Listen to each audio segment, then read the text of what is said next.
Welcome to Voices of Empowered Parents, the podcast where families, educators, advocates, and professionals come together to support children and empower the parents who walk alongside them every day.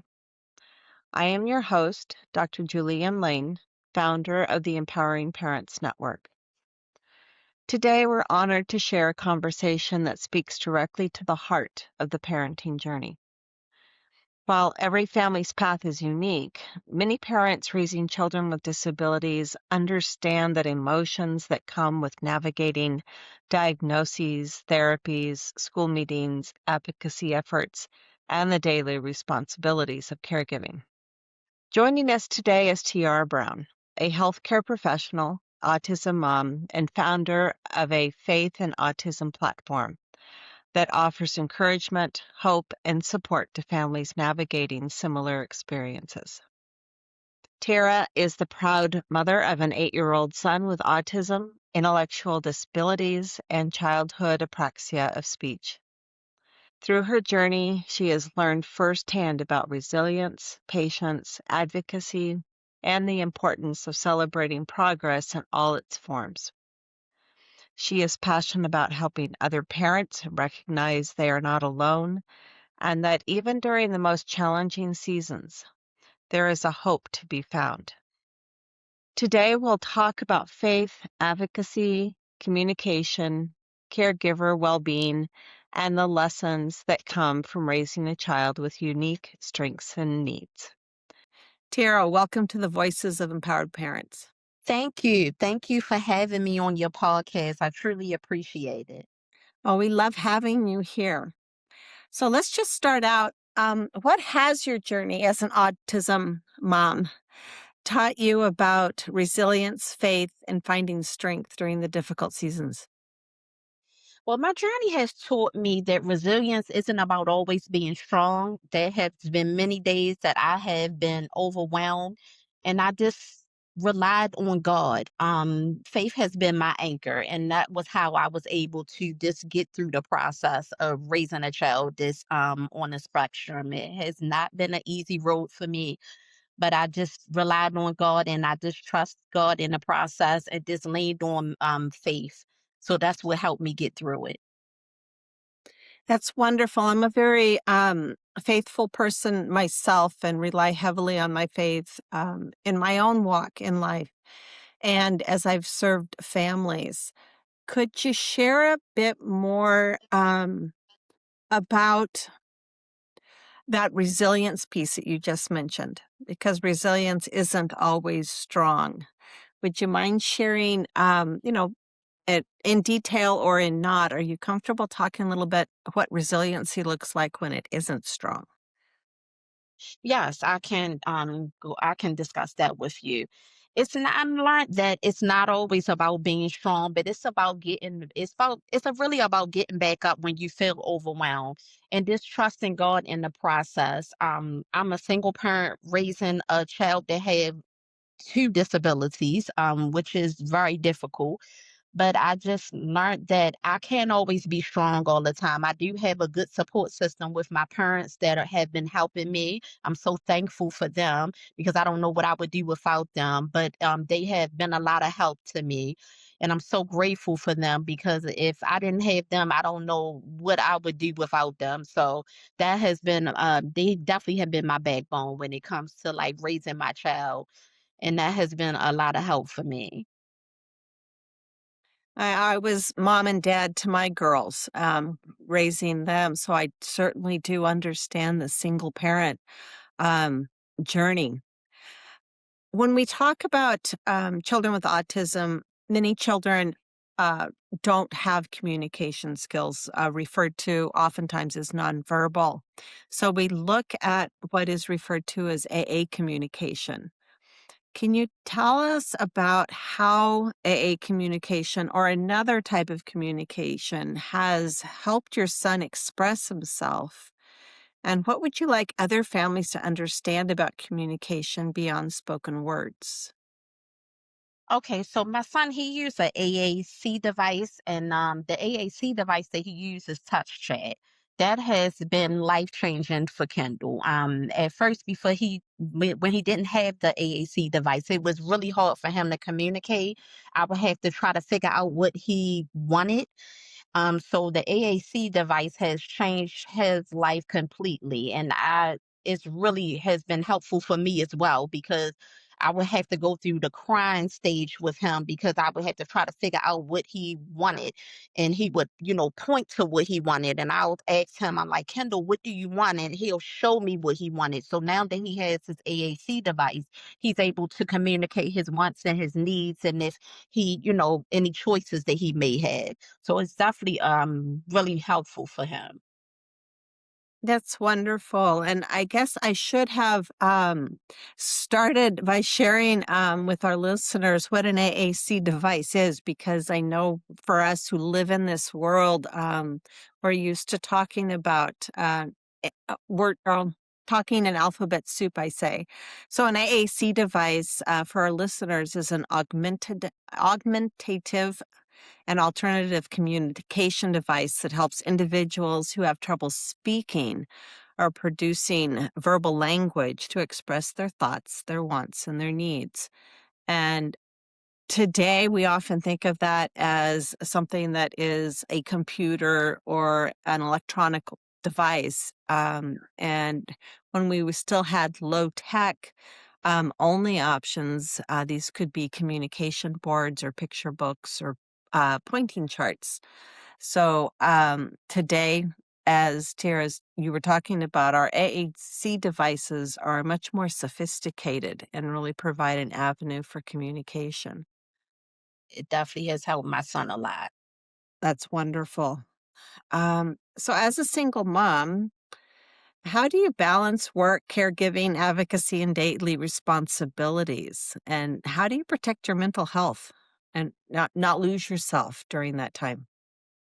It has been very challenging. I try to give myself grace. If I'm not good, then my son is not gonna be good as well. So I do a lot of meditating, I do a lot of journaling. That's my way of freeing myself because I do a lot of journal writing. So whatever I'm going through, I'll write in my journal. I also have a mom that I can talk to about anything. Like she's my mother, but she's also my best friend as well. And I also try to pamper myself when I can. I'm not able to do it all the time, but as much as I can, I try to do that because you have to pour into yourself because you can't pour into your child unless you pour into yourself first.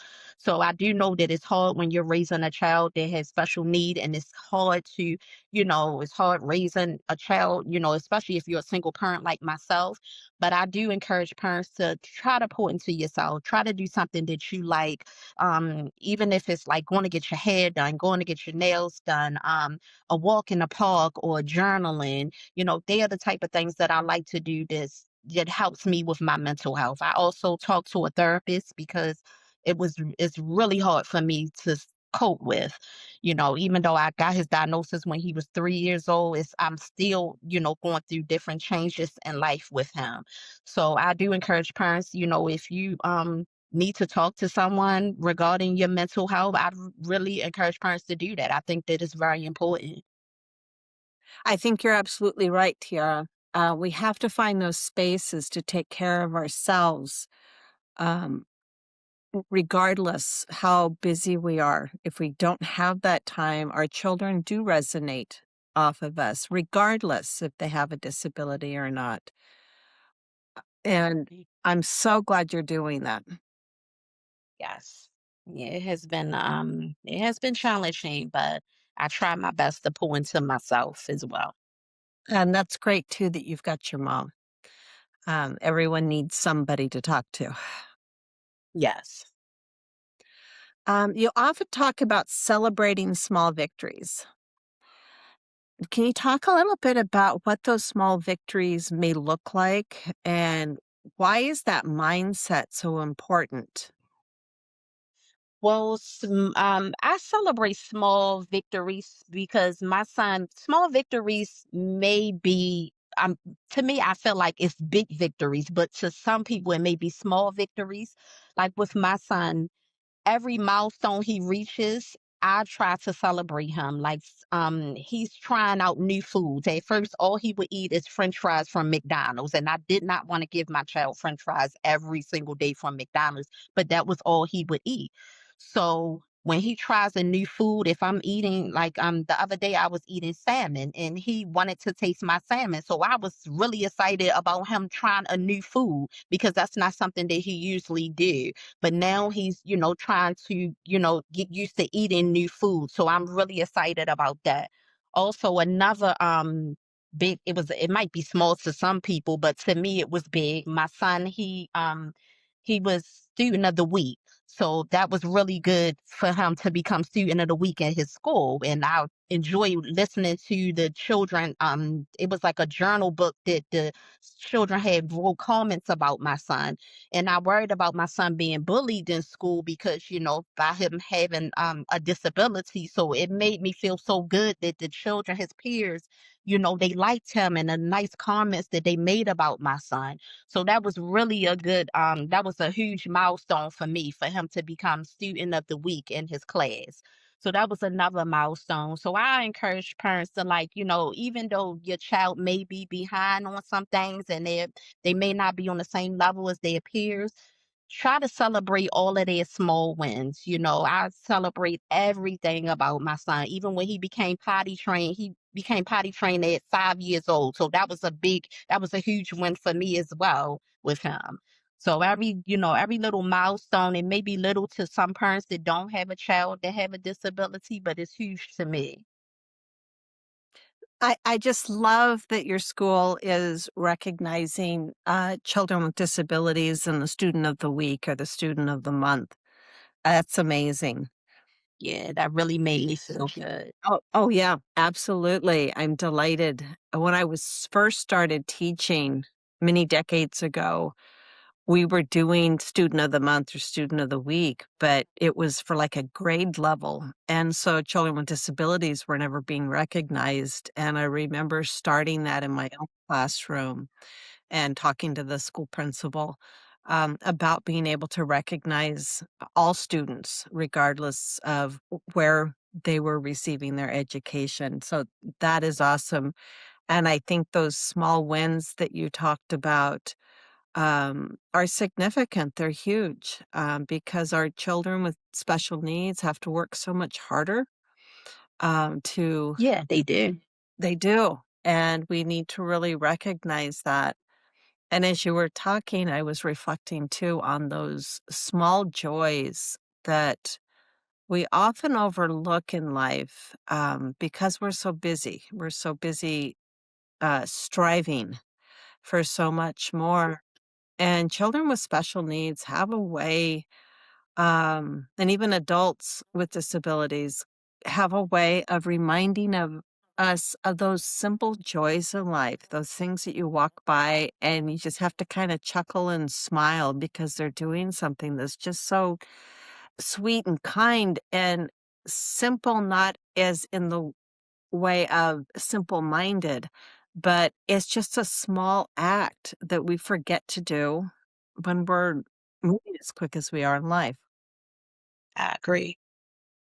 I totally agree. No, that's just awesome. Um, so with your platform, Tira, which is where I found you on Instagram, Faith and Autism, what what message of hope would you like to leave with parents who are just beginning their struggle right now?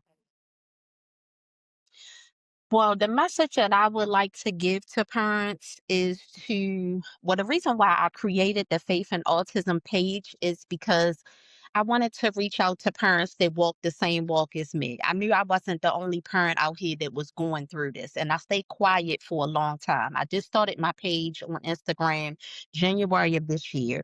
So I just wanted to connect with parents and I wanted them to have a safe place to just talk about what they were going through with their child and, how they were feeling in their experience. And, I had learned a lot of things about people and their child big on Instagram because I stayed quiet about it for so long. So I wanted to open up about it and just connect with parents that, were going through the same thing that I was going through. But I do encourage parents that, I know it's difficult. It's hard. I just tell them to just stay prayed up. God didn't make a mistake when God gave you that child. He chose you to be that child parent for a reason. And I truly believe that God doesn't make a mistake when he does things. Everything happens for a reason. You may not know the answers to all the questions that you may have, but eventually it will be revealed. And I just tell people, don't give up. Just try to stay strong for your child and just have faith in God. And that's the message that I can send to parents. Tiara, that's beautiful, and it's a message that I do my best to share with others as well. God doesn't waste a hurt, and God doesn't make mistakes, and so everything has a purpose. And for children, like your son, he has a purpose in God's kingdom, and it's finding that pathway and taking the time to discover what it is. Absolutely. I totally agree. Tiara, is there anything else you'd like to share before I wrap us up for today? No, that will be it. I do want to thank you so much for having me on this podcast. I truly appreciate it. It was definitely an honor for me. So I'm very thankful and grateful that you allowed me to come on your platform. Absolutely, Tiara. We're glad that you're here and thank you for joining us and sharing your story. It's hard to share stories sometimes, but your story is honest, it's courageous, and it's just full of compassion for your child and for the child of other people. Absolutely. So, Tiara, your experience reminds us that while the journey of raising a child with disabilities can be challenging, it can also be filled with moments of growth, connection, purpose, and unexpected joy. Your willingness to speak openly about both the struggles and the victories offers encouragement to families who may be feeling overwhelmed and uncertain. So, for our parents who are listening today, we hope this conversation serves as a reminder that you do not have to have all the answers. Advocacy is a journey, growth happens over time, and the progress may look different than what you expected, but every step forward matters. At the Empowering Parents Network, we believe that parents are strongest when they feel supported, informed, and connected to a community that understands their experiences. We also believe that hope is one of the most powerful tools a family can carry. So, Tiara, thank you again for joining us today for another episode of Voices of Empowered Parents. And for our listeners, if this conversation encouraged you, please share it with another parent, caregiver, or professional who may benefit from hearing Tiara's story. Until next time, keep advocating, keep believing, and keep empowering the children and families in your community. This is Dr. Julie M. Lane. I look forward to seeing you next time.